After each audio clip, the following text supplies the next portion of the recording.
Qu'y a-t-il de plus immobile qu'un départ?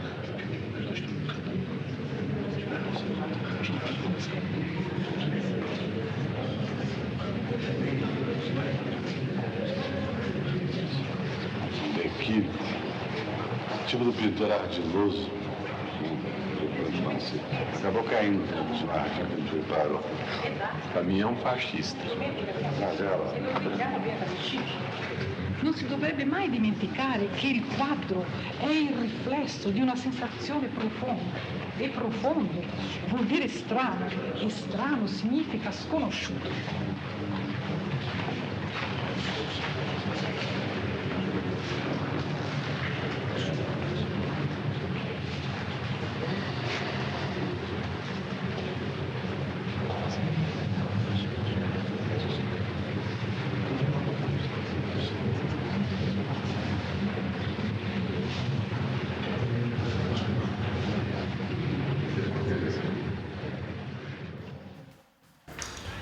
Se apropriar, como se espelhar, especular um pouco essa relação.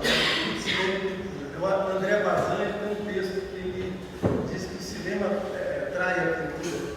Esse texto foi interessante na época que eu li, porque o cinema ele tem um caráter indutório. Você vai através de uma montagem, pode induzir o espectador a ter uma sensação de fechada. Vai levando a dramática, dependendo da linguagem, você induz. E a pintura não, você pode ver sempre ela de uma outra perspectiva, com uma luz diferente, depende do dia, né? Você não tem, ela é muito mais aberta nesse sentido, depende da pintura. Mas, então, e quando o Enigma de um Dia surgiu de uma coisa muito curiosa, porque eu tenho um amigo, colaborador, Sérgio Medeiros, um poeta, ele me falou desse quadro, e nós somos lá os criados de Mato Grosso do Sul, na fronteira do Paraguai, um lugar que a música popular, uma coisa que tem essa nostalgia do Filipe, que o Henrique sempre evoca a cultura dele. Aí ele falou, tem um quadro no MAC, Enigma de um Dia. Ele começou a descrever o quadro, eu fiquei tão impressionado. E ele falou, eu escrevi esse projeto sem ver o quadro, não quis ver. Ele escreveu de um jeito assim, eu tenho medo de frustrar ao ver o quadro. Aí escrevi esse projeto. Aí ele foi, na época, selecionado nos rituais, editais e tal, aí eu decidi ver o quadro. Então, a gente fazia, elaborar, né, uma estratégia, enfim, um argumento, né, não propriamente um roteiro. E aí a gente fez desenvolveu fazer um filme sobre não é uma palavra complicada, mas sobre pintura. Como é que a gente, aí eu decidi chamar um pintor, fotógrafo, que é o Mário Carneiro, que era um mestre do cinema novo nesse período. Era um período muito complicado do Brasil. Aí entrou um contexto que de algum modo respinga no filme, isso era a Era Collor. E o Leonardo Vilar, né, quando eu decidi chamar o Leonardo Vilar, um ator, né, vocês devem saber, protagonizou Pagador de Promessa. E todo mundo dizia que ele estava morto, que ele não se sabia dele, o cara não filmava mais. 25 anos que ele não filmava, de formas de trabalho, de propostas interessantes. O Mário Carneiro, há 10 anos, filmava para a televisão. Né, foi um período que teve um ano nessa Era Collor que só foi produzido um longa-metragem no Brasil. Foi o filme de Walter Salles. Então era um deserto mesmo. E aí, então, aí decidi chamar o Leonardo, primeiro por conta desse aspecto simples e sofisticado que ele tem, né? Uma figura para vivenciar esse vigia, tinha que ser alguém assim que tinha encarnado, se fosse esse signo, né, de singular, que tem simples e sofisticado e não caísse no estereótipo, né? Ali de um personagem, de personagem. E aí o Mário, como fotógrafo e gravurista, permitiu um embate muito interessante na hora de transcriar a pintura. E as questões que se colocaram é essa: como fazer um filme que não seja sobre, né? Que consiga criar essa relação, essa coexistência entre duas linguagens, né? Porque o cinema é impossível a gente chegar e cantar, entrar no quadro, animar o quadro, seria esse caminho equivocado que eu falei. Então a gente procurou fazer um trabalho de pesquisa de linguagem, e a primeira, e o que me impressiona nesse quadro do Jorge de Quille, desse Mark, é uma estranha ordem que ele tem. Ele tem uma convivência de tempos contraditórios no mesmo espaço. É um quadro da fase metafísica, do Empírico, né? Uma obra-prima. Esse quadro foi comprado pelo Oswald de Andrade, a Tarsila do Amaral, em Paris. E esse quadro ele tem esses elementos que... Você é de São Paulo? Eu sou do Rio, mas moro em São Paulo. Em São Paulo tem muito essa coisa de uma cidade muito fragmentada, você encontra esses vestígios. De repente você vai andando, tem só uma torre, você não tem um bairro. Então eu achava interessante, de algum modo, evocar essa relação. É um filme sobre um ponto de vista, né? Quer dizer, é muito difícil definir sobre o que é esse filme. Não sei, eu não tenho consciência exata, mas pode ser um filme sobre como ver um filme, como ver um quadro. Tem muitas possibilidades, mas eu acho que me fascinava a possibilidade de criar algo que levasse a essa fração de tempo que você vê e é visto pelo quadro. E essa sensação que a relação tempo-espaço, né, que foi muito comentada aqui, nessa relação onde você, inclusive está até num fragmento no início do filme, que é uma frase do Ítalo Calvino, que ele diz que, o Jean-Claude Bernardet diz que não existe nada mais imóvel como a partida. Essa sensação de você estar num lugar, né, porque o vigia ele não sai do lugar, aquilo tudo é como se fosse naquele momento que ele está diante do quadro, não tem o cinema que viaja pela cidade, entendeu? Então aqueles fragmentos são de algum modo uma sensação do estranho familiar que é quando ele vive, quer dizer, eu não estou querendo interpretar, mas são as sensações que me levaram e que eu vou ressignificando depois do filme, né? Eu escrevi o roteiro depois do filme, na medida que eu trabalho esses ciclos que estão na arquitetura de uma paisagem italiana que está em São Paulo, e que de algum modo eu procurei recompor, através de uma pesquisa de direção de arte. A gente saía com uma diretora de arte pela cidade, durante a filmagem era muito interessante, porque era um caminhão com os tapumes e materiais para poder enquadrar a cidade de São Paulo, uma cidade autofágica, né? Você vai lá filmar um dia, pesquisa no dia seguinte, já derrubaram o muro, já pintaram. Então era interessante que era um filme de composição, que a gente levava tapumes para criar áreas escuras, para enquadramento, para deslocar uma determinada coisa. E aí através da linguagem, da montagem, você ia criando essas sensações de movimento, de deslocamento, de ruptura da escala. E aconteceu uma coisa muito curiosa nesse processo, porque aí entra o circuito, isso eu acredito, assim, para elaborar um filme, eu sou muito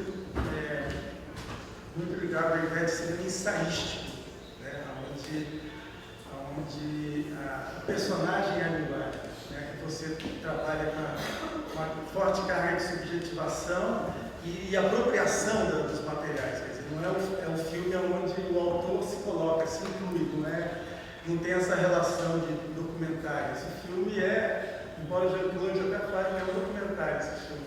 Porque dentro de um processo eu criei um certo circuito para realizar o filme, onde ele tem várias camadas. Tem essa camada que é a paisagem italiana de São Paulo, tem uma série de signos que são evocativos, por exemplo, da influência da obra do De Quille na cultura brasileira, porque a primeira crise que me aconteceu é o seguinte: estou fazendo um filme inspirado num quadro de um pintor italiano. Tudo bem que eu sou Pizzini, tenho a minha ancestralidade, a minha fantasia sobre o velho mudo, mas eu me perguntava, daqui a pouco, como é que eu vou convencer as pessoas também de fazer um filme sobre o. Tem tantos pintores incríveis no Brasil.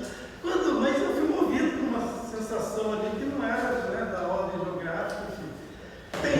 Quando eu comecei a fazer o filme, eu decidi pesquisar um um pouco mais a obra do De Quirico, e encontrei várias relações dele, né, da pintura dele com o modernismo, né? Primeiro, desde o Oswald de Andrade e Tarsila, que tinha essa ligação com ele, o Oswald fez poemas para ele, o De Quirico fez o retrato da Clarice Lispector, que aliás eu lembrei de uma frase dela que você estava falando, que ela diz assim: eu preciso espaço para o tempo.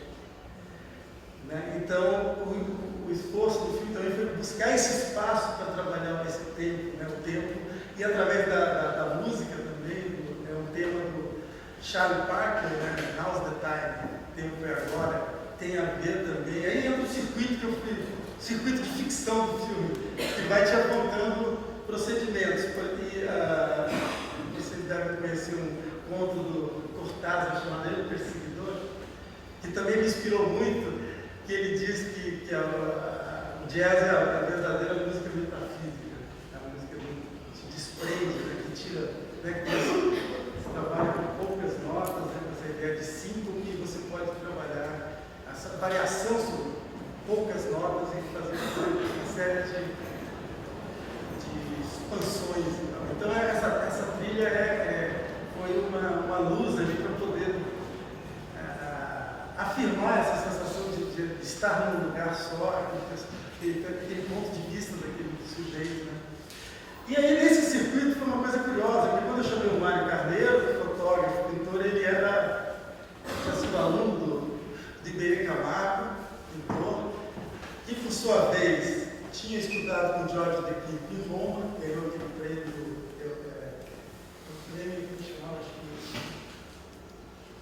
esqueci o nome, é um prêmio que vários Portinari, várias pessoas ganhavam esse prêmio exterior de estudar na Europa. E o De Quirico foi para Roma estudar, o Iberê com o De Quirico. Isso foi curioso, eu comecei a fazer esse circuito, tanto é que tem várias referências ao Iberê, signos da sua carreira, várias pessoas muito sutis, não estão no campo da representação, mas tem ali uma insinuação. Aí eu fui procurar o Iberê em Porto Alegre. Foi uma coisa muito curiosa, porque eu decidi lá, queria colocar ele no filme de alguma maneira. Aí fui até o ateliê dele. É muito curioso isso, porque de repente é um filme só que está acontecendo agora. Eu fui lá no Iberê, ele olhou e falou assim, olhou para o projeto, levei, tinha a reprodução clara, ele olhou e disse, aí ele perguntou, aí quem assistiu o primeiro filme meu, o Caramujo de Flor, aí ele olhou e falou assim, o tempo, né? Ele falou, vai ver que o seu interesse pelo De Quirico tem a ver com o mesmo interesse que eu, porque eu sou aqui do interior do Rio Grande do Sul e tem essa paisagem crepuscular, a sortilégio que está nas coisas, a solidão que está nas coisas, as sombras espichadas, coisa nostálgica, é uma coisa que acompanha muito o meu espírito. E realmente aí depois eu vou fazer a volta e não entender exatamente, mas eu fui desconfiar que tinha essas possíveis relações, né, entre uma paisagem originária, que de algum modo é reinventada, e você consegue criar esse circuito. Aí eu cheguei no Iberê, aí foi uma abertura para mim, porque ele olhou para mim e falou, olha, eu não tenho o menor interesse de participar do seu filme, porque meu mestre está morto, se referindo ao De Quirico. Eu paguei todas as aulas, agora se você quiser fazer um filme sobre a minha aula, a gente conversa. Aí eu me dei conta que eu estava convidando ele como discípulo, não como mestre. Olha como isso eu achei incrível da parte, a personalidade dele, né? Ele, não, eu já sou mestre, não tenho que ficar aqui aparecendo como aluno dele. Aí eu falei, legal, aí ele interrompeu ele, e fiz um filme com ele, chamado O Pintor. Abandonei esse filme, fui para o Pintor, fiz com o Mário era aluno, tinha sido aluno, então foi Bem, e é curioso agora, porque nesse momento eu fui convidado para fazer uma instalação na Fundação Iberê Camargo, estou trabalhando sobre isso, uma instalação sonora que evoca várias fases do Iberê. Aí eu estou voltando lá no filme para isso, só um rodapé, para falar que eu acredito muito nisso, sabe? Eu acredito que, sabe, a linguagem tem a ver com um filme só que a gente faz, sabe? Pelo menos quando você se envolve dentro de um projeto externo. não ancorada em temas, não monitorada pelas efemérides. Né? Quando você faz algo que de algum modo tem um quê de utopia, eu não sei, até uma questão para a gente debater depois aqui sobre aspectos que você falou, Roberto, de outros mundos. Eu acredito que existe, sabe, tudo está aqui neste mundo, nesse sentido de como conseguir um grau de transcendência que você perceba estar mais no mundo. Então, por exemplo, eu vi que a Chantal Akerman, por exemplo, esses dias estava vendo ela dizendo o seguinte, a relação do tempo, né? Perguntaram, discutindo essa questão que a arte do entretenimento, que o entretenimento está muito ligado a essa ideia da evasão, né, do tempo, você passar o tempo, sair deste tempo. Aí ela fala assim, não, olha, eu acho quando alguma obra me tira deste tempo, eu me sinto sequestrado. Eu quero estar aqui, sabe, sentindo a presença do tempo. Quero estar entre as coisas, sabe, mas aí entra um estado que eu acredito, pode ser utópico e tal, que está muito ligado ao que Fernando Pessoa fala, que é o que sente em mim está pensando. Sabe, como romper essa hierarquia, essa categoria que existe entre presente, passado e futuro, que existe entre essas modalidades que são eleitas, entendeu? Que de repente faz com que o espectador se relacione a partir de categorias pressupostas, e aí já tem uma postura muito mais condicionada. Eu acredito que a arte, né, como dizia Lois Ganzella, tem essa função de desburocratizar as mentes. Então, como você também posso ir lá também numa outra coisa que o Glauber falava, que era o simultâneo absoluto, esse estado que você vivencia, que você não para, o que eu estou vendo? Não interessa se é documentário, se é ficção, se é teatro, se é cinema, sabe? É uma experiência que te mobiliza e faz você ver a realidade com outras perspectivas. O Iberê Camargo, por exemplo, nesse encontro ele falou assim, pô, Joel, nada muda no mundo, a não ser o ponto de vista sobre as coisas. É só isso que muda no mundo. Sabe, você vai lá no Rembrandt e está lá, a solidão, o medo, Shakespeare, né, os temas. Quais são os temas de Shakespeare? Poder, solidão, sabe, não são... Aí vem depois toda uma cabedal de organizações, sei o que, para colocar os fatos, as coisas, né? E as pessoas realmente... A arte... Aí também tem uma questão, que é uma confusão conceitual, que ainda é muito disseminada, que existe uma diferença muito explícita entre arte e cultura. As pessoas confundem muito essas palavras de uma forma muito aleatória. Né? E Godard veio iluminando, dizer que enquanto a cultura é a regra, a arte é a exceção. Né? E a regra sempre quer matar a exceção.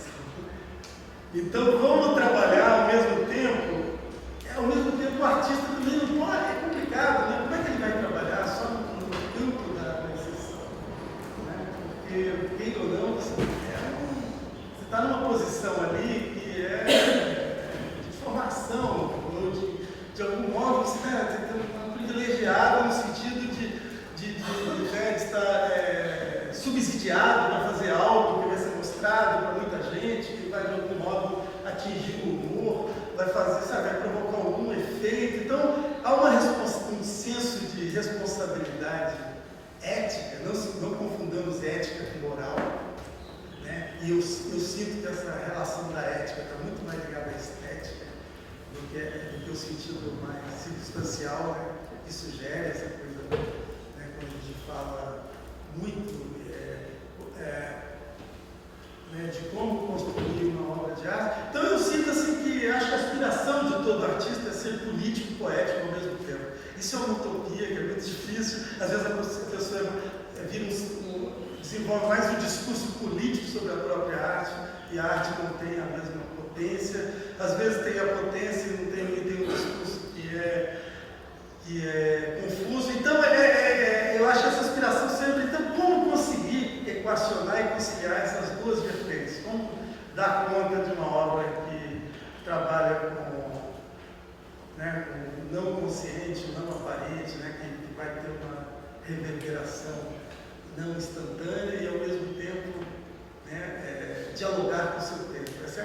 Essa é a grande... Então, é a grande questão que se coloca, né? É angustiante você dar conta apenas, às vezes, de uma desses afluentes. Enfim, mas esse é um debate bom. Obrigado.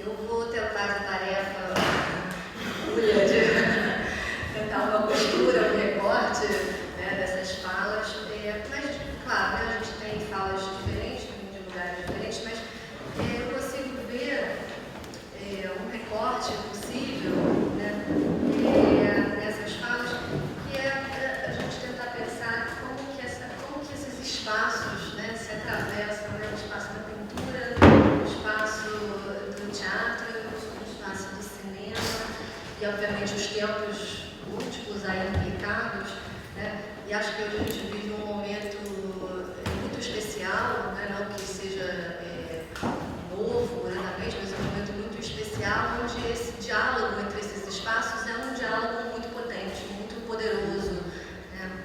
A gente gosta de usar esse termo dos híbridos, né? Na verdade, os híbridos apenas para a gente falar dessas fronteiras e desses atravessamentos, né, entre esses espaços de uma maneira mais livre, menos condenada às especificidades, né? Acho que a gente vive um momento em que isso é permitido, né, e incentivado, né? A gente pode atravessar essas fronteiras mais livremente. Que acho que tem uma impressão também que esse diálogo vai, né, que esse atravessamento dessas fronteiras vai privilegiar, também uma certa potência, né, uma certa potência de algumas forças invisíveis que atuam, né, tanto no cinema quanto no teatro. Eu acho que tem, né, isso que eu estou roubando aqui da Rede Amara, essas forças invisíveis que vão criar determinadas atmosferas, que vão criar determinadas sensações, que vão falar de determinados afetos, que eu também tenho uma impressão, e aí já estou colocando para o debate, né, que a gente vive um momento privilegiado também, a gente quer falar desses afetos, a gente quer falar dessas atmosferas, a gente quer falar dessa sensibilidade, a gente não quer necessariamente compreender, né, entender e explicar, mas a gente quer falar sobre isso de alguma maneira. E, evidentemente, esse é um embate histórico, filosófico, né, que talvez passe pelo próprio debate entre a experiência estética e a questão do pensamento, né?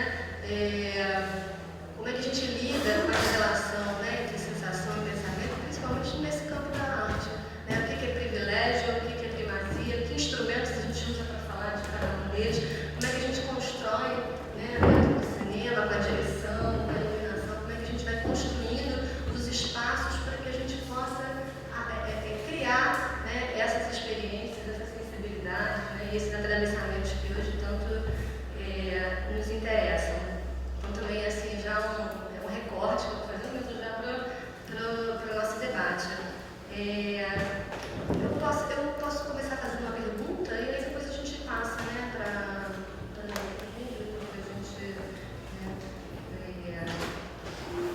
acho que é uma pergunta que vale, essa primeira vale, acho que o Joel já até tocou um pouco nesse ponto, acho que vale aqui para o Roberto e para o Joel também. Que a gente pensar nessa ideia, né, de que essas sensações que a gente está falando, né, essa intensidade da qual a gente quer falar, da qual a gente quer colocar no mundo, né, se necessariamente, para que elas aconteçam, né, a gente precisa, né, provocando um pouco aqui a mesa, se a gente precisa mesmo entender o teatro ou o cinema como um lugar onde essas potências vão acontecer a partir da criação de um outro mundo. Será que a gente não está lidando, né? Eu também costumo, né, privilegiar um pensamento que vai tentar pensar, entender e sentir esse mundo e todas as suas multiplicidades. Mas será que não é o tempo inteiro desse mundo e das potências desse mundo que a gente está falando? Né? Eu me lembro também de de um trecho do Deleuze, onde ele diz, sim, que o maior dilema da arte, da pintura, não é a tela em branco, né? É a tela cheia, é a tela poluída, é a tela dos clichês. E é com eles que a gente tem que se defrontar o tempo inteiro, ainda que seja para criar um novo. Então é mais... se vocês quiserem tá?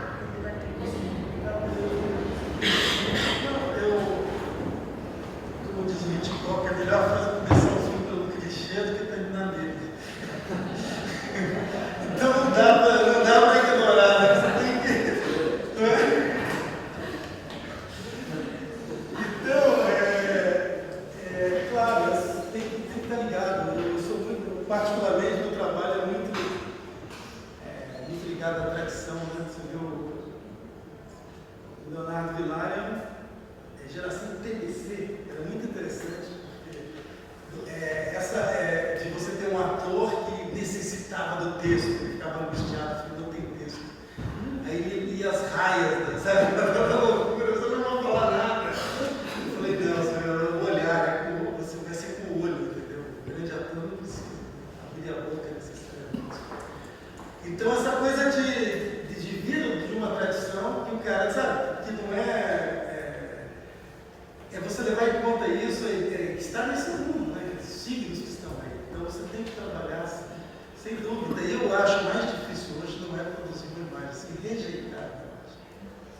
Acho a coisa mais difícil, né? Sobretudo pelo advento do digital, né? Você tem essa tentação de aprender, de real, isso que agora o mais difícil é você como rejeitar, como, né? E isso é um grau de maturidade para o artista, né? Quando ele consegue descobrir o que não interessa, que aliás essa é uma chave que o Alain René deu. A única coisa possível de você descobrir, não sei se no teatro ou e você a princípio pode identificar o que não interessa. O que interessa é o processo, né? E até o próprio Iberê falava isso, ele falava assim, a gente nunca sabe o que é, mas reconhece quando encontra. Entendeu? Agora, é claro que esse é um discurso perigoso, porque senão você aposta depois no aleatório e vê o improviso como se fosse algo, né, descolado, né, do aprendizado. Né? Então isso é tudo, mas é a valorização do processo, quer dizer, você se livrar das coisas, né, você está inculcado pela educação, tudo. E aí poder olhar uma imagem, né, perder a inteligência das coisas, sabe? E você poder se desprender. Então o movimento, eu acho, é engraçado, porque eu parto de uma coisa que eu acho que é a minha deformação pessoal. O movimento é me livrar de uma deformação que vem de várias origens, e aí para tentar construir algo que seja difícil chegar no fácil, né? Na simplicidade, algo que está no mundo, mas que existe toda uma coisa cristalizada, sobretudo o cinema ensaístico do trabalho parte muito da tradição do documentário. O documentário é uma linguagem tributária do jornalismo, né, que vem com uma série de mitos que já estão atrofiados, né, que está ligado ao tema, sabe, a ideia não se valoriza o método, o que importa é o tema que monitora tudo. Então, como trabalhar, como diz o Lemis, o tema vem depois do poema. Como você trabalhar fazendo com que a expressão cinematográfica se imponha e ao mesmo tempo tenha lá, né, os ciclos políticos e poéticos, entendeu? Esse é o desafio, quer dizer, valorizar o método. O método não se aprende, mas se conhece, entendeu? Métodos de desconstrução, sabe? Métodos de diretores que fazem com que uma interpretação com atores, tem inúmeros métodos que são muito interessantes, né? O método, por exemplo, do Glauber, que foi conhecido como método Cochicho, que os atores iam lá e liam aqueles roteiros gigantescos, terra em branco, 500 páginas, e ele dava informações contraditórias para os atores, se perderem durante a cena, aí o ator era obrigado a improvisar. Sabe, então, é esse tipo de, ou Joaquim Pedro de Andrade, que pedia para o Paulo José ficar lembrando um poema enquanto ele estava interpretando, porque ele não queria que ele se ligasse, né, do ponto de dramático, teatral, né, no mau sentido pejorativo, essa palavra é muito teatral, né? Teatral ganhou uma conotação, mas não é, porque é um tipo de teatro, né? Tem essa geração mais. Enfim, mas então as discussões acabam caindo sempre no campo da sociologia, o que significa, né? Ou determinado tema se impõe, e aí é complicado romper com isso, porque é como se um pintor, aquilo que você falou da pintura, o pintor fosse pintar um quadro, ele falava assim, nossa, essa área aqui está muito vazia, muito preenchida. Tudo é muito ligado à cultura do excesso, sabe, cumulativo desse campo que vem do documentário, do ensaístico. Então, sabe, o esforço é todo, né, de fazer com que a explicitação da subjetividade, né, todo um trabalho, mas não desconsiderando esse ciclo histórico, né, mas eu acho que está nesse tempo, então tem de algum modo um trabalho refletivo, até para poder, né, avançar para outros campos. Existem mimeses cognoscíveis e existem mimeses incognoscíveis. Existem ações, o problema é que 99% do teatro trabalha só com mimeses cognoscíveis, trabalha só com ações que são automaticamente reconhecíveis, trabalha só com um tipo com sensações e emoções que têm nome, que estão cartografadas pela cultura. A gente olha para uma cena e o que está ali, todas as sensações têm nome. É isso que eu estou dizendo de mundo, entende? E abrir pontos de fuga para isso é a função essencial da arte, senão a gente está fazendo a manutenção de um fracasso existencial e neuroticamente correndo atrás do próprio rabo, dizendo é isso mesmo, e fazendo volto a dizer, a manutenção obsessiva da nossa neurose, do nosso fracasso existencial. Quando eu falo outros mundos, eu estou dizendo pontos de fuga, estou dizendo fissuras, rasgos, brechas, furos, buracos. Será que não é possível traçar buracos? Será que a gente está numa situação semelhante àquela quando teve um faraó no Egito que virou para todo mundo e falou assim, olha, convocou o povo inteiro no Egito e falou o seguinte, quero fazer uma declaração seguinte, não existe mais sacerdotes e nem escravos. Não existem mais aristocratas, nem patrões, nem servos. Não existem mais deuses. Não existe mais sequer faraó. Agora todos são deuses e devem viver como deuses. E o que é viver como deuses? Viver pulsivamente. Porque nós somos todos neuróticos histéricos, obcecados em fazer a manutenção da nossa neurose, da nossa histeria. E ficamos assim, neuroticamente, histericamente, confinados e falando sobre a nossa neurose separar, apenas para não sair dela. A gente evita, e a neurose só leva o quê? A pulsão. Porra, e aí o ar fica irrespirável, caralho. Mas aí sabe o que fizeram com a porra do faraó? Sabe o que fizeram com esse faraó? Mataram o faraó. Sabe quem matou? Você fala, os sacerdotes, os aristocratas, todos mataram. Os escravos, que ele havia dito, não, vocês não são mais escravos, o mataram também. Todos os esfaquearam. Porque ninguém quer se desgarrar destas identidades culturalmente determinadas. Ninguém quer se desgarrar da sua neurose. Ninguém quer se desgarrar da sua postura maníaca obsessiva. Ninguém quer se desgarrar da sua histeria. Nós ficamos girando em torno de uma suposta falta o tempo inteiro. Todo o teatro, todo o cinema, toda a TV giram em torno de um objeto ausente, de uma falta. Quando nós fomos expulsos do útero das nossas mães, lá a gente era completo. Quando a gente saiu, a gente quer voltar para a completude e fica girando em torno dessa falta o tempo inteiro, desse objeto ausente. O que eu digo para os senhores é o seguinte: a única falta que existe é a falta de imaginação. Vamos parar de girar em torno de uma suposta falta de um buraco. Eu quero voltar para o útero da minha mãe, onde eu era feliz. Vai pra puta que pariu, caralho! Vai chorar na cama que é lugar quente, porra! Sai dessa merda! Porra, vamos instaurar! Não é ficar girando nem satélites em torno de um objeto ausente, em torno do útero materno, para vocês querem voltar? Porra! Vamos furar essa merda! Vamos instaurar a alteridade radical aqui e agora. Vamos expandir a realidade. E não nos conformarmos e ficarmos eternamente chapinhando nesta poça, falando dos nossos pequenos afetos, dos nossos pequenos problemas. Ora, o teatro tem sido um lugar há milênios onde os homens se encontram para falar sobre os seus pequenos problemas em torno de uma lareira, dos seus problemas idiotas. Homens que se confinam a si mesmos. A potência humana é infinita. Nós somos uma legião em vias de atualização. Nós não sabemos nada ainda. A ideia que nós temos acerca do ser humano é ínfima. E nós exercemos essa castração conosco mesmo o tempo inteiro, nos limitando a esta ideia de realidade, a esta ideia acerca do que seja o ser humano, no qual o Senhor tem um nome, tem uma série de idiosincrasias, tem uma identidade estável, dada a conhecer. Ora, pobre de quem se vê em seu nome, pobre de quem se vê numa identidade estável. Jesus Cristo encontrou um demoniado no Evangelho de Lucas e perguntou para ele: quem é você? E Satã respondeu: meu nome é Legião, porque eu sou uma multidão.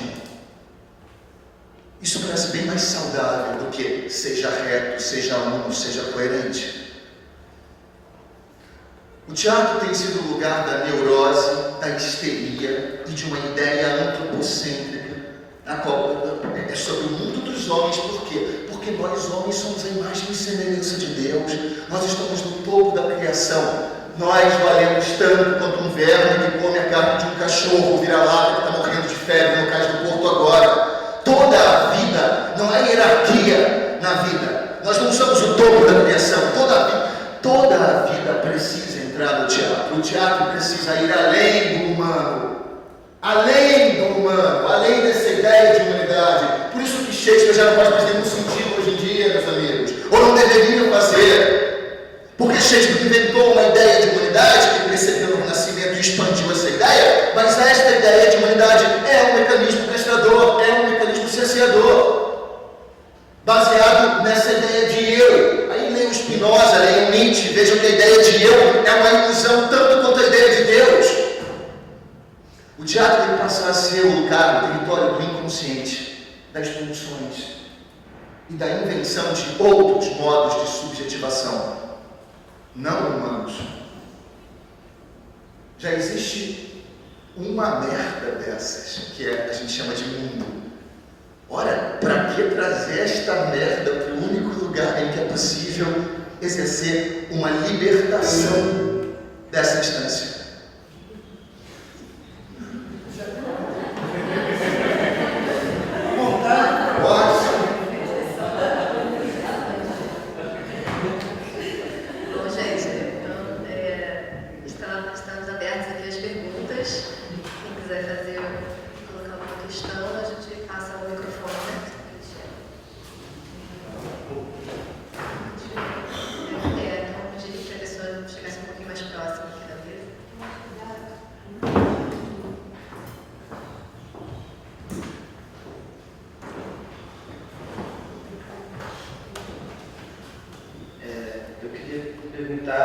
Sobre a questão você falou em relação à imagem, essa necessidade do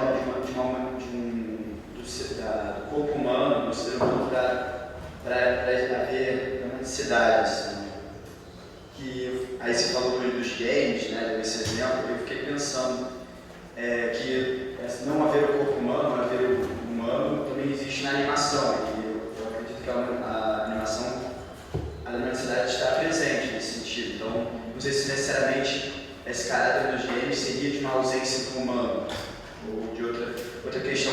Os games, eles trabalham muito com as reações naquele que está jogando, né? E ele joga muito mais a dramaticidade para a relação com quem está jogando, até uma questão muito contemporânea hoje em dia, né? Essa questão de jogar para o espectador, né?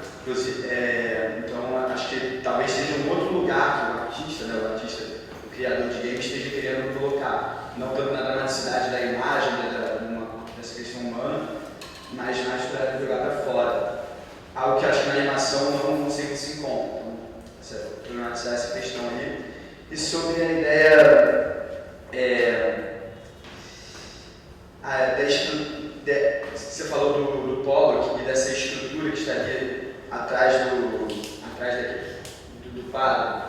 Aí você teve esse exemplo no teatro, com a criação de uma narrativa, né, uma dramaturgia, que acho que também se encaixa para a questão do cinema também, de alguma forma. E aí eu fiquei pensando se, até que ponto, também não sei exatamente como fazer essa tradução que você deu do Pollock, mas até que ponto existe a necessidade de um corpo, de o que seria esse corpo que estaria por trás de uma obra abstrata. Se necessariamente teria que ser nesse ponto, assim, e aí pegar exemplos de um cinema mais inventivo, mais experimental, em que eu não sei se seria haver um corpo mesmo, se não poderia ser mais um mecanismo, como de um jogo, que vamos fazer isso de forma mais livre e daqui partir, não necessariamente um corpo humano, uma coisa já estruturada, mas algo ainda mais abstrato, mais para o mundo, mais jogar para o mundo para a improvisação que acontecesse na hora. Acho que no cinema é interessante problematizar isso, porque se aproxima da performance, desse lugar. O que eu quis dizer eu só vou lembrar muito rápido isso aqui, eu quis dizer só sobre o seguinte, é que a narrativa é um mecanismo de sentido, como figura. Só que no caso do Pollock, a figura não são pedaços que são vistos, sequer são reconhecidos como, mas de algum modo o quadro só existe na potência dele por causa daquela figura no fundo que ele só descobriu depois que havia, mas que de algum modo emitiu algum tipo de signo dentro da articulação signa do quadro. Então, assim, dentro do ponto aqui, sim, a gente tem que inverter a operação, passar a ópsis para o primeiro e o mitos para o último, mas jogar fora estes órgãos não é a resposta. Jogar fora, assim, eu não trabalho com narrativa, eu não trabalho com personagem, eu trabalho com filtro. Jogar fora é muito fácil.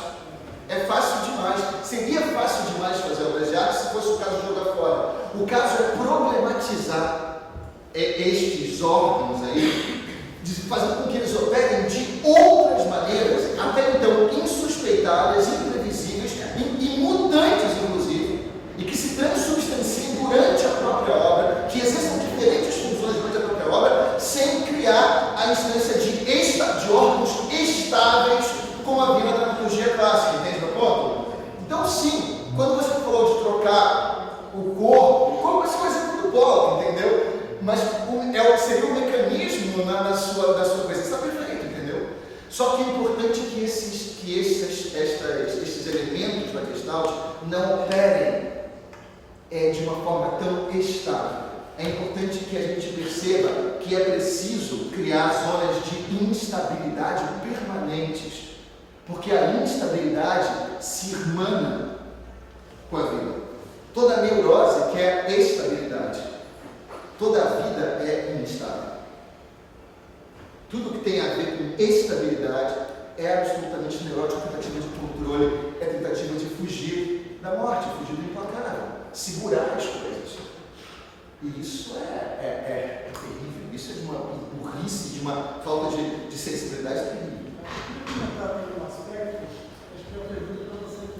Não, eu ia responder o seguinte, eu passei meio rápido a questão do meme, mas o que acontece? A tecnologia digital, ela vem mudar uma série de paradigmas na produção cinematográfica, principalmente. E na produção cinematográfica, você tende a entender que há um maior trabalho do ator,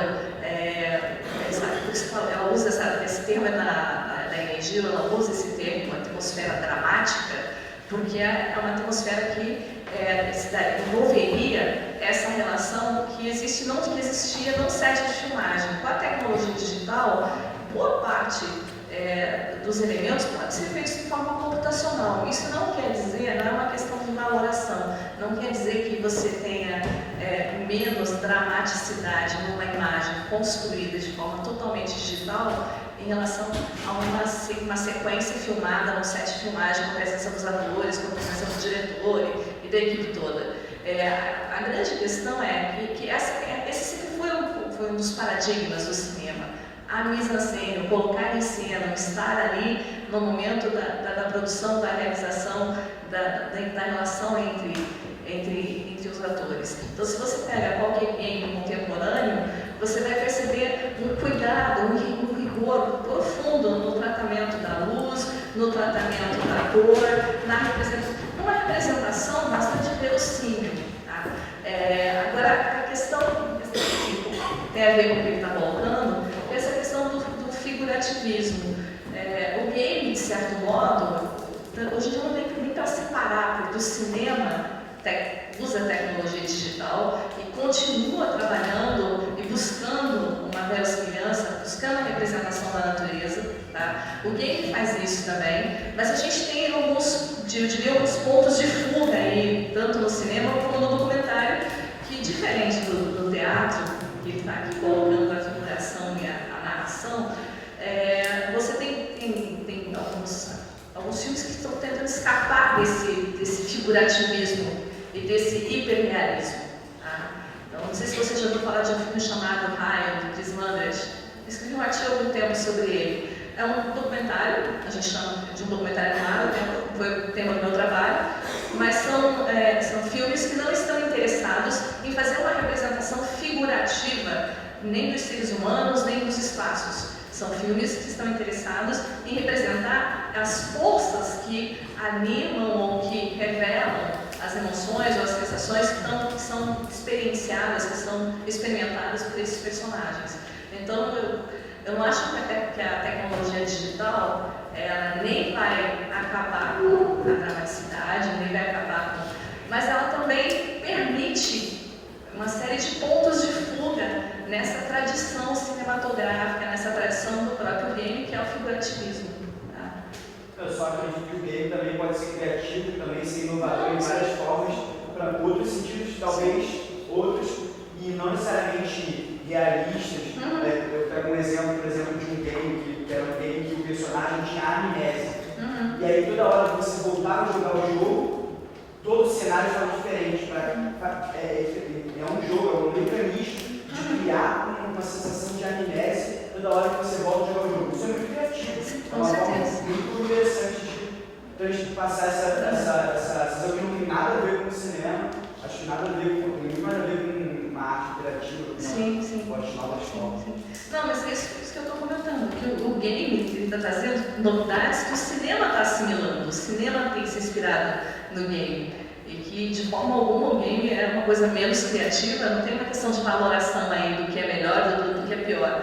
Você tem, com a tecnologia digital, você tem um potencial imenso de uma série de inovações, tanto em termos de linguagem, quanto em termos de composição visual, quanto em termos de repensar todos esses modelos de representação que a gente vem usando até desde o Renascimento. Por exemplo, esse filme que eu comentei, o Raio, do Chris Landers, ele inclusive vai trabalhar com uma outra proposta de perspectiva. Ele não vai trabalhar nem com perspectiva tonal, nem com perspectiva linear. Ele vai criar o que chama de perspectiva não linear. Ele vai mudar a representação do espaço.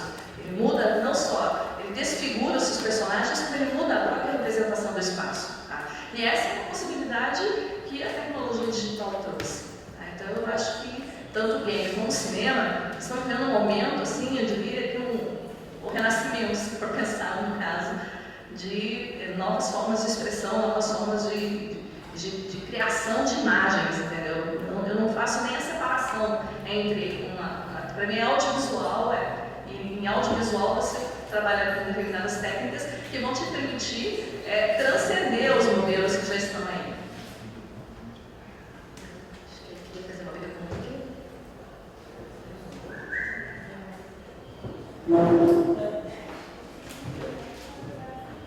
Eu fiquei assim, bastante tocado pela fala do Alvin, e porque eu tenho formação em educação artística e trabalhei um tempo na Rede Pública de São Paulo. Inclusive eu passava o seu filme, muito legal estar te vendo aqui, ouvindo o seu processo, e antes eu imprimi, eu punha a tela do equívoco para eles recepcionarem, e depois eu passava o seu filme, a gente recebeu o seu filme na rede, inclusive, né?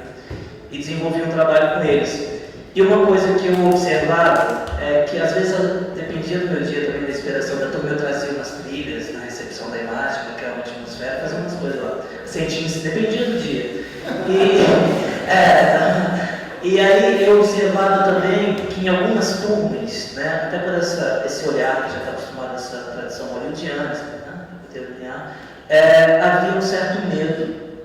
Em alguns momentos existia um certo medo, um certo pavor com relação à recepção dessa imagem, depois com a recepção do filme, que é esse clima meio insólito que tem ali, né, e tal. E aí eu fico pensando também, uma provocação que é bastante pessoal, indo nesse lugar que você fala aí da tensão entre figurar o mundo e criar outros mundos, né, de que nenhuma experiência relevante na vida é sobre o entendimento, nesse pavor que nós no Ocidente temos o delírio, né, e como isso chega inclusive na nossa própria formação do artista e do educador em arte, porque toda a formação que a gente tem na escola coloca o educador de arte como um retratista, como um encantador, como alguém que embeleza o mundo, né? Inclusive as próprias dinâmicas que vêm de jogos teatrais pra gente, vem pra gente animar alguma imagem, coloca uma tela bonita do Rembrandt, coloca, né, um clássico do Botticelli pra gente animar aquilo, pra pôr uma música do, sei lá, do Vivaldi, enfim. Mas se busca um embelezamento do mundo. Aí quando você vem com uma proposta um pouco diferente, você está delirando, né? E aí eu fico pensando em uma disciplina que é a mágica por excelência, né? Que é a disciplina de arte que o sujeito pode ali, não sei ser de outro mundo, mas criar outros mundos, né? E aí eu fico pensando na própria formação minha em arte também, em que você tem história da arte 1, história da arte 2, história da... Aí na hora que chega no contemporâneo, moderno, parece que você está se opondo, parece que fazer o contemporâneo é se opor a alguma coisa que já foi feita, né? A sensação que na própria escola também, o material vem para a gente é muito isso, o contemporâneo está se opondo ao clássico, o moderno se opõe ao quebra com o clássico, né? Enfim. Então, não sei, a minha pergunta, a minha inquietação é essa, se a nossa própria formação também em arte que não está muito engessada, que também não está dentro de uma tradição assim, em que eu, inclusive, estudei com pessoas, muitas vezes era um sujeito particularmente que chegou a ser internado, que tinha uma produção incrível, e a primeira forma que a universidade arrumou foi logo internado e tirar de circulação, né? E todo mundo falou assim, o cara tinha um troço que tocava todo mundo, ficou internado, depois não tem muito mais notícia dele. Mas enfim, desse lugar aí, e fechando, não sei se tinha você não falado, não sei, porque você veio fora de uma forma enfática, isso foi...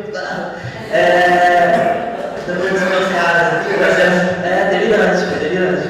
E aí eu fico pensando também nesse lugar do político, porque eu fiquei um tempo ocupado delirando ali na Câmara, né? E chegavam sujeitos assim da rua, né? E entravam no meio das nossas assembleias, né? E chegavam geralmente com várias ações e tal, e entravam no meio das assembleias. E aí a gente tinha uma dificuldade mesmo em ouvir esses sujeitos, e como é que a gente faz política agora? Porque esses sujeitos têm um ponto de vista de mundo, estão aqui numa ação política, né? Então foi uma discussão muito grande ali na Câmara também do que é a política e que passamos por essa questão da arte também, né? Enfim, eu achei fantástico que você colocou aí sobre essa questão aí de figurar no mundo, de criação de outros mundos, né? É isso aí. Eu queria só observar uma coisa, que é muito curioso a gente observar os significantes que se usam hoje para qualificar.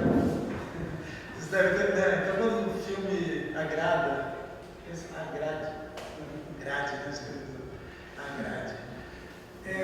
quando alguém vai falar que o filme é legal, ele diz assim, não, o filme funciona. Vocês já notaram? Funciona. Uma ordem mecânica, né? Funciona. Ou senão o filme é redondo. Ou senão o roteiro está bem amarradinho. Sabe, é uma posição total, que antes a gente chamava, não, o filme é perturbador.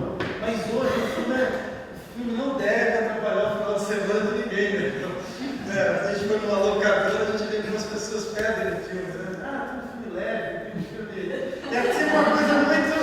Na França até tem uma expressão, cinema alimentaire, cinema digestivo. Então, de passar o tempo... Então é curioso, porque tudo que provoca alguma curta aí é preocupante, né? Desafio no puro, dos contentes, né? Então realmente é uma coisa que a arte ela tem essa capacidade, né? Uma vez perguntaram para o Robert Bresson cineasta francês, como que a arte acontece? Ele disse, olha, imagine um eletricista, ele precisa passar a energia em 2 fios. O que ele tem que fazer? Se encapar de cada fio, só assim a eletricidade passa. Então a arte tem a ver com isso, né?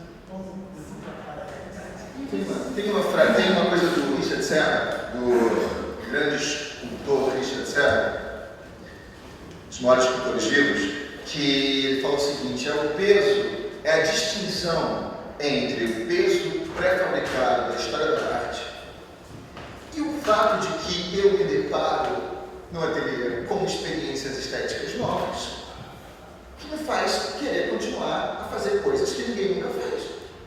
Porque se a gente começar a ouvir o que as pessoas querem, o que as pessoas não sei o que lá, ficar lendo muito segundos cadernos ilustrados, meus amigos, você não vai fazer mais nada.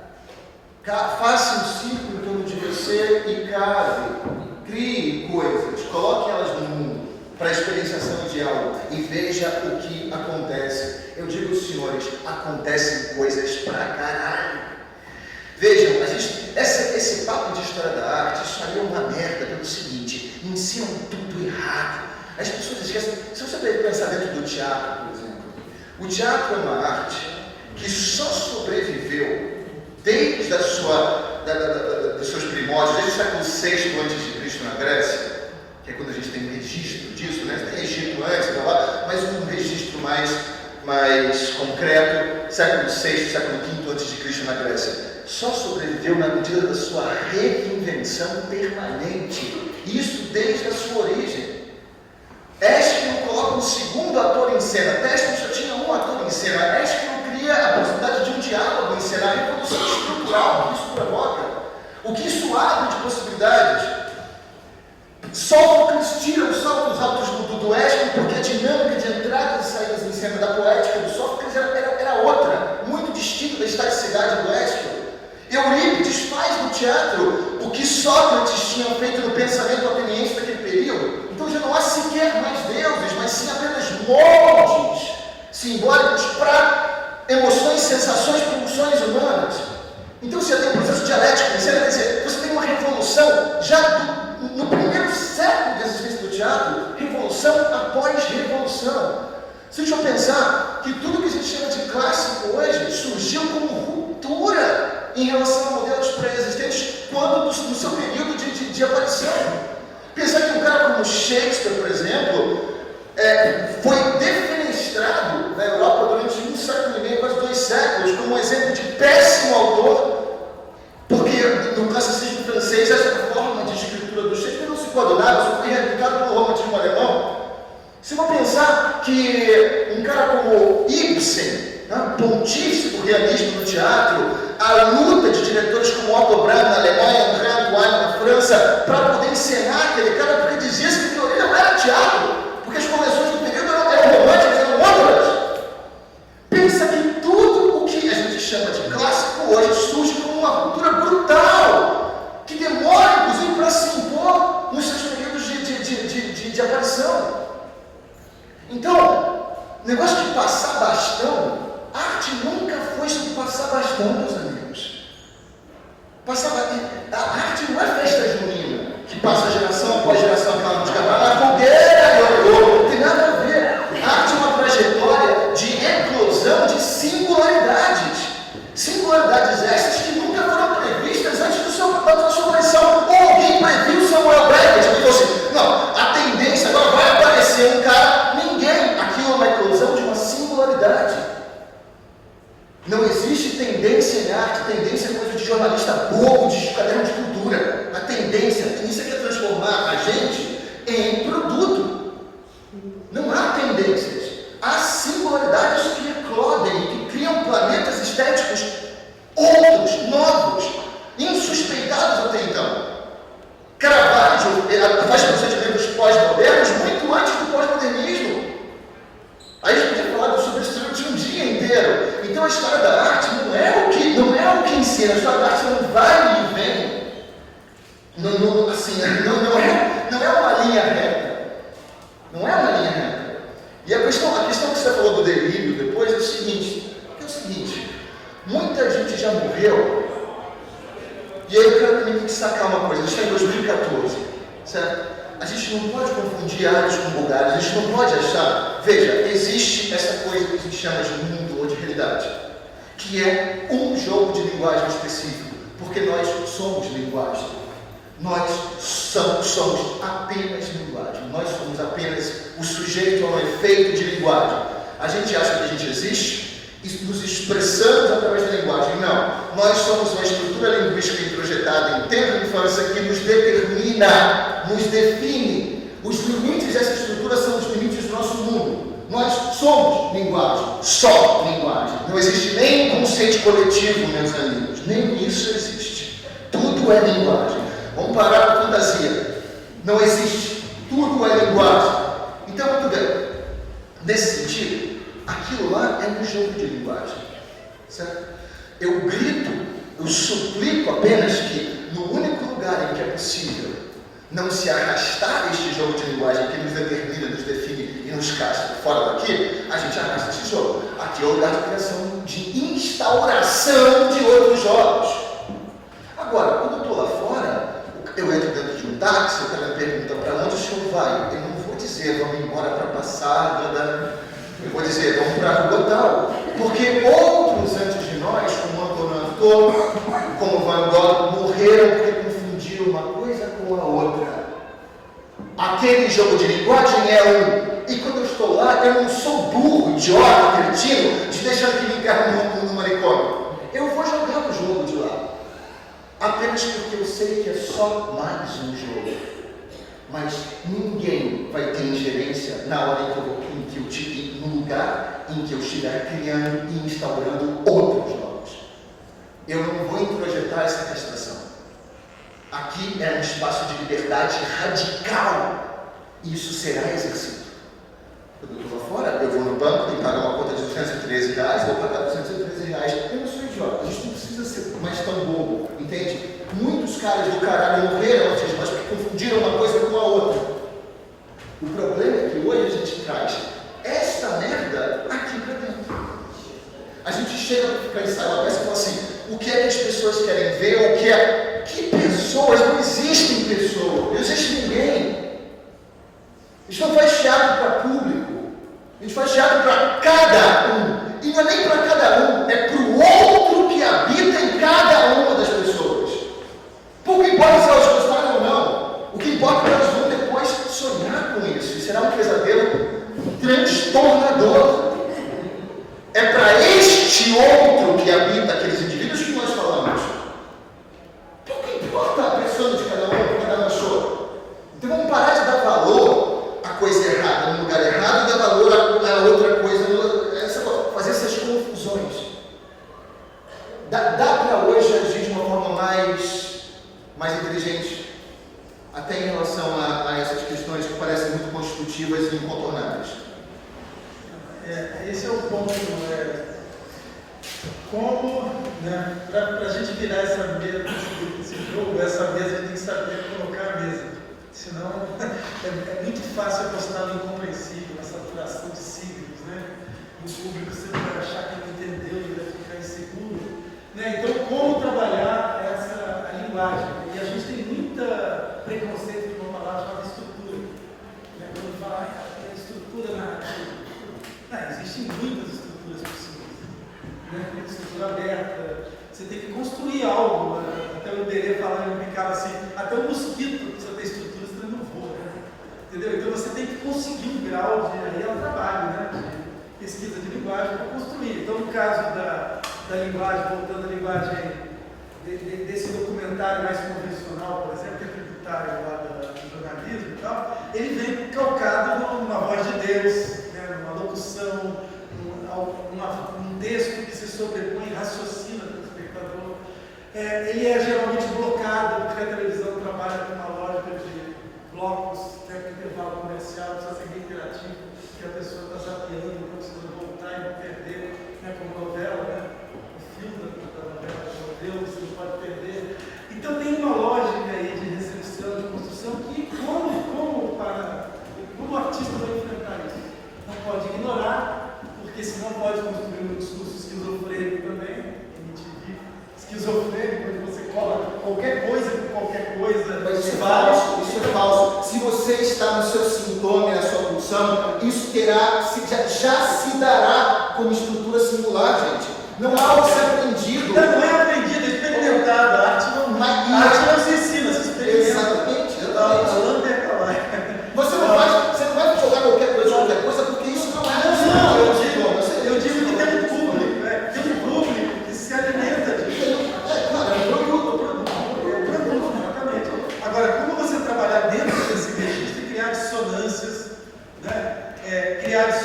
pequenas ilhas de desordem, para você fazer algo que tenha pulsão, mas que tenha organicidade, que tenha estrutura, porque senão é muito fácil fazer. É a lei do menor esforço, você juntar um monte de signos. Então, aí entra o trabalho, que é um trabalho rigoroso para você conseguir se libertar dessa deformação e construir algo que tenha um sentido, que produza sentido. Então, eu acredito nisso, porque é difícil ter uma conversa muito abstrata, falar a partir, por exemplo, de um exemplo. Eu queria falar de um exemplo, por exemplo, um procedimento dentro de uma construção de um filme, onde, por exemplo, o Olho Nu, filme que não sei se vocês viram, estava em cartaz, um ensaio que eu fiz, não sobre, mas com o Mato Grosso. E tinha uma situação que a gente foi lá para a cidade onde ele nasceu, eu achava importante, de algum modo, especular um pouco dessa gênese dele lá em Mato Grosso, que tem a ver também com a minha história. E a gente chegou lá no lugar da casa onde ele nasceu. E o fotógrafo, que é o Luiz Abramo, com quem eu trabalho, a gente passou na cidade, em Bela Vista, e ele olhou no museu e falou assim: pô, Jorge, a gente podia mobiliar a casa lá, onde o Ney, passou a infância dele. Aí falou: vamos levar. A gente levou todos os móveis, que era o mesmo da infância e tal. E ele, quando a gente não falou nada, não falei nada para ele, é um filme que ele não é um entrevistado sobre o personagem. A gente, no momento que ele entrou, a gente mobiliou a casa e eu coloquei um disco de uma música do Homens de Neandertal, que tem As Ilhas, só coloquei isso. E ele entrou na casa e começou a fazer uma performance na casa. E aí aconteceu algo, deu um negócio. Então aconteceu uma coisa que o filme, aí ele foi para a cama dele, a cama que tinha lá, a cama de estrada de couro, ele começou a fazer uma coisa com a cama, com o fogão. E ele falou: pô, João, os móveis ainda estão aqui, né?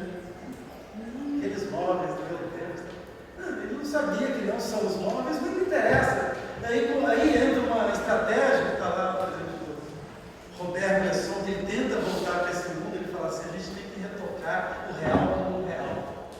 Entendeu? Então ao invés de optar por uma solução artificiosa, de um truque, você vai desconstruindo aquela realidade que está ali, por associação, por analogia, e consegue causar alguma coisa que, enfim, que possa dar uma sensação de procedência.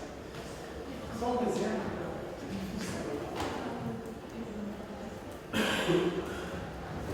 Eu acho que é interessante o Pesquisa aqui, porque ele é um cineasta que justamente consegue fazer isso. Ele consegue fazer com que das suas imagens emanem sensações, afetos, e justamente porque ele escapa de um modelo, de um padrão já estabelecido de documentário. E eu nem chamaria o seu, por isso que eu fico meio preocupada com essa questão de ficar categorizando. O Alberto Cavalcante, quando surgiu essa palavra foi inventada. Sim. John Grissom, essa palavra cheira de poeira e de técnica. Sim. Na verdade, a guarda francesa, então foi uma palavra oportunista que o Grissom falou: precisamos arrumar patrocínio, sensibilizar os políticos, não vão adotar. E é muito estranho a pessoa ficar agora com o na verdade, a palavra acabou ganhando um peso muito maior do que a própria ação de realizador, né? Mas eu acho que a gente vive um momento muito profícuo para o documentário, e o Vizinho é um pioneiro nessa proposta, entendeu? E fazendo aqui uma homenagem a ele como fã mesmo do trabalho dele. E eu acho que várias das questões que eu coloquei aqui que estão relacionadas a essa tentativa de você buscar uma imagem que emane algo seja algo, ela é construída, ela é prevista, mas você não tem controle sobre o que as pessoas vão sentir no momento em que entrarem em contato com ela, no momento em que forem atravessados por essa imagem. Você, enquanto diretor, você não tem controle. Você não tem controle, nem no caso, por exemplo, desse documentário ensaístico, em que você cria situações para envolver o teu personagem, ou cria situações que vão surpreender e que vão fazer o teu personagem viver experiências que nem ele esperava, foi essa descrição que você fez, como você também não tem como controlar qual vai ser a reação do teu espectador. Então, eu acho que a grandiosidade de falar aqui do audiovisual é essa que você não sabe nunca como o teu espectador vai ser atravessado, vai ser afetado e até que ponto ele vai ser afetado. Então, eu acho que o caminho é você buscar pontos de fuga, obviamente, né, em todos esses modelos de representação que já estão aí há tanto tempo, e acho que as possibilidades estão aí. Eu acho que não dá para a gente nem jogar fora, como ele falou, estrutura, narrativa, a tecnologia digital, a tecnologia da película. Eu acho que todas as tecnologias estão aí para potencializar a tua criação enquanto artista. E todas as tecnologias que a gente tem aí, novas, muito novas, de recepção também, que permitem o acesso das pessoas a essas obras, também estão aí para intensificar as sensações. Se vocês observarem, todas essas salas novas de cinema foram construídas, foram criadas, muito no sentido de intensificar as sensações.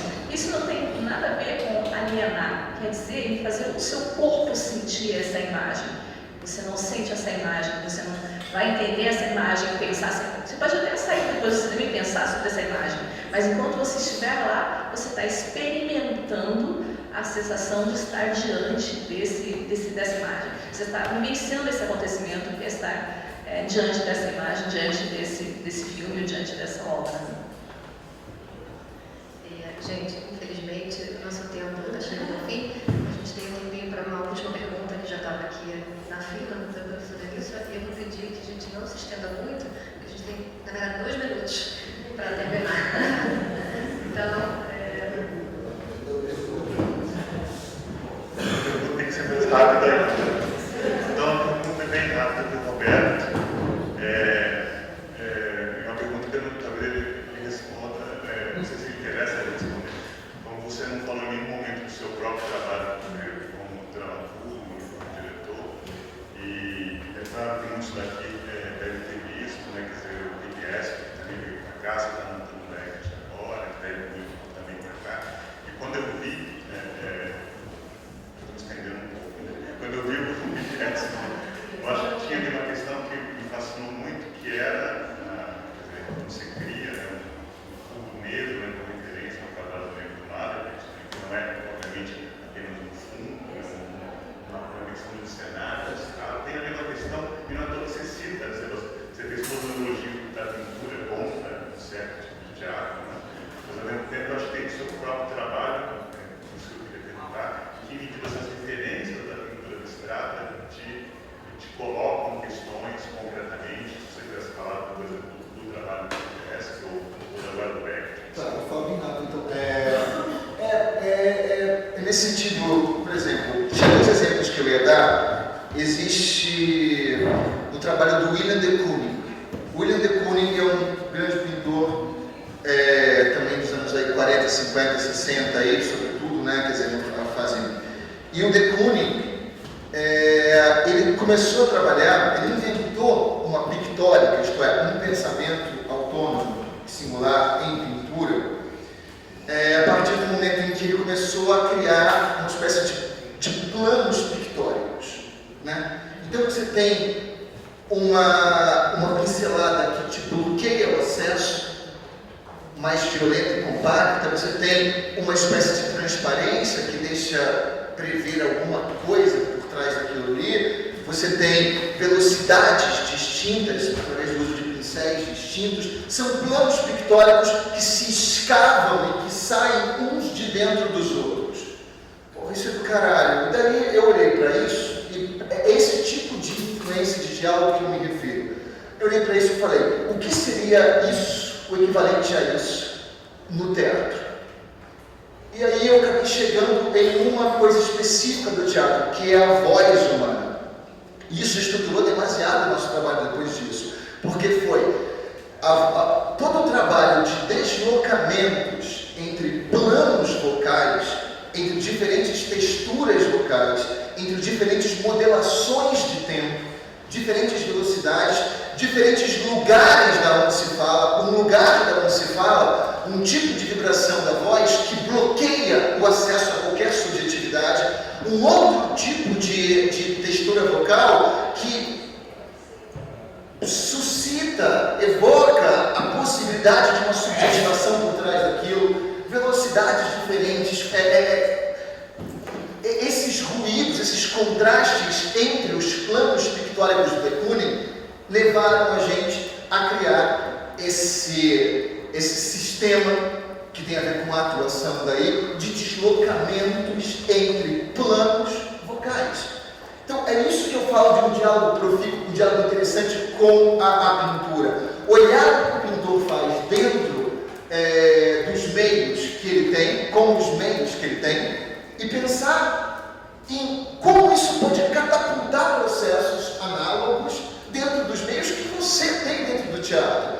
Então, por exemplo, só para encerrar, o Cy Twombly, que é um pintor genial, que morreu há pouco tempo agora, já morreu há uns 2 anos atrás, no máximo, o Cy Twombly, ele, às vezes ele fazia traços de lápis muito finos, assim, mas nas quais ele fazia um desenho figurativo ou escrevia uma palavra. Às vezes ele fazia borrões de tinta e às vezes ele apagava as coisas com liquid paper ou com tinta branca por cima, mas vendo que houve um apagamento de alguma coisa. Porra, que coisa do caralho, traço, borrão e apagamento. Às vezes os atores então passam a usar a voz para traçar coisas no imaginário, no plano mental sensível de quem ouve. Então, está-se nesse momento desenhando uma imagem no plano mental, no plano do imaginário de quem ouve. Desenhando uma imagem, desenhando um espaço, desenhando um lugar, por exemplo. Em outro momento, a gente trabalha com borrão, que são quando o Twombly joga esses borrões de tinta na tela. Borrões, o que são borrões? São eventos dentro do sistema formal da peça, da atuação, em que há uma garoa ou mesmo uma tempestade de sensações. Tem a ver com sensação, tem a ver com habitar a linguagem em termos de sensações. E, às vezes, ou quase todo o tempo, se apaga o que se sucedeu para que um outro traço, para que um outro borrão de sensação possa ser instaurado. Então, acabou-se também chegando numa espécie de sistema cênico aí, ligado à atuação, baseado em traços, borrões e apagamentos. Esses apagamentos fizeram com que o tempo dentro da cena fosse muito alterado, porque não se acumula. Você viu algumas das nossas peças, as peças duram mais ou menos 20 minutos. A maior peça que eu fiz nos últimos 10 anos durava 30 minutos. Eu fiz tragédias com 19 minutos de duração. Ninguém falava da duração no final da peça. Ninguém falava, nossa, como durou pouco tempo, porque não dava para ninguém saber quanto tempo se tinha ficado ali dentro. Porque há uma espécie de apagamento de qualquer acúmulo que te deixa numa instantaneidade do instante todo o tempo. Uma espécie de apaxe no conceito do Heráclito, né? De instantaneidade do instante todo o tempo. Então, como se modela o tempo? Pensa no cubismo do Picasso e do Braque, que introduziu o tempo na pintura. Isso para mim foi genial, porque eles introduziram o tempo na pintura, então a gente começou a trabalhar com uma cena imóvel, na qual os deslocamentos todos se davam no tempo, e não mais no espaço. O teatro que não trabalhava mais com deslocamentos no espaço, mas só deslocamentos muito velozes no no tempo. Porque quando se está parado no espaço, está-se muito mais veloz no tempo. Quando se movimenta no espaço, você perde velocidade no tempo. Então, tudo vem de analogias com procedimentos pictóricos que disparam. Agora, o cara tem tinta, pincel, tela, cor. O que eu tenho no teatro? Tempo, espaço e uma dimensão biofísica da voz e de produção de presença. Então, o que é, entende? De que modo eu vou pegar procedimentos pictóricos e transformar isso em disparar procedimentos cênicos de invenção. Isso é do caralho. Nenhuma arte se alimenta de si mesma, gente. Tem que largar a porra do teatro, tem que parar de se mesmar em Brecht, Grotowski, Stanislavski, no Cantor, sacou? Nas mesmas coisas. Tem que beber em outras fontes. Isso dispara processos que abrem pontos de fuga, abrem rasgos, que sem isso não dá. Uma arte não pode se alimentar de si mesma, o que não quer dizer colocar vídeo em peça de teatro, caralho. Isso é ridículo, isso é imbecil. Existe uma especificidade nas artes que tem que ser trabalhada a fundo, porque ela é infinita. Não é através dessas misturas que você vai ampliar uma arte. Pelo contrário, há um desfazimento e uma perda de potência delas. De todas elas. De todas elas. Um paradoxo incrível. Fique na especificidade daquela mídia e explore aquilo. É infinito. São infinitos os caminhos de invenção possíveis dentro daquela especificidade. Gente, poderíamos ficar aqui a tarde inteira, sem dúvida, nessa conversa. Eu queria agradecer a presença do Rosine, da Indianara, do Roberto. Agradecer a presença de vocês também. Dizer que hoje nós ainda temos uma programação à tarde, às 2 horas, tem uma mesa de encenações do corpo, com a Maria Cristina Franco Ferraz, Mariana Baldari, Mateu Confito, com a mediação da Eleonora Fabião, às 2 horas.